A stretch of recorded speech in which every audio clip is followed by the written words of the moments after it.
Dnes si porozprávame o značke Monk Nutrition, takže mám v ruke energetický gel, tento konkrétne je kakaový, ktorý vám pomaly dodáva energiu. Toto je pôvodný energetický gel Agave 9, vyrobený je v Spišskej Starej Vsi, je v bio zložení bez konzervantov, farbiu.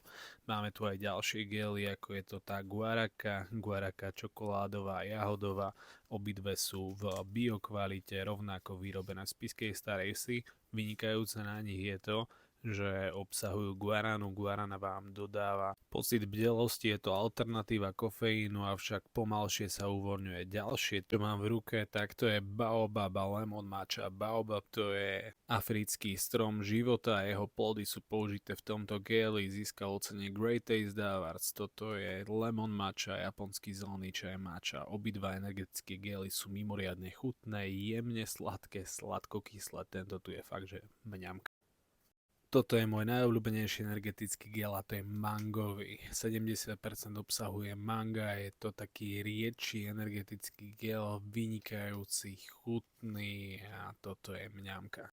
Tento tu produkt užívam každý deň a to je spirulina. 5 tabliet každý deň, obsahuje veľa proteínu, ale hlavné, čo obsahuje, a to je veľa vitamínov, minerálov. Toto tu je nabitá živinami riasa a odporúčam ju užívať každý deň 5 tabliet. Pestrec mariánsky. Pestrec mariánsky je zaujímavý tým, že sa používa na podporu zdravia pečene a toto tu je čistý drvený pestrec mariánsky zo Zamaguria.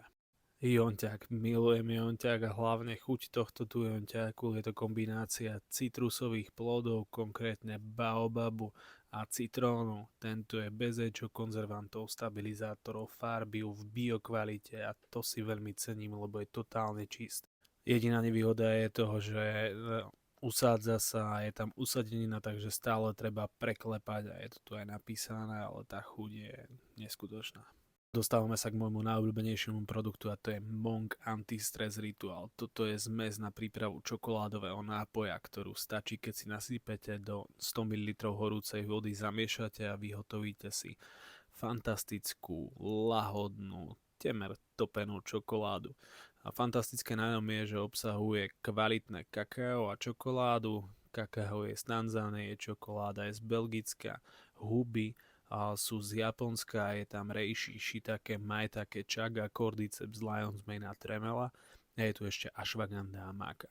Všetko to je zamiešané do kokosového mlieka a vravím, tá chuť je neskutočná, je to bez konzervantov, stabilizátorov, bez laktózy, čiže môžete si užívať túto topenú čokoládu všetci. Čaute.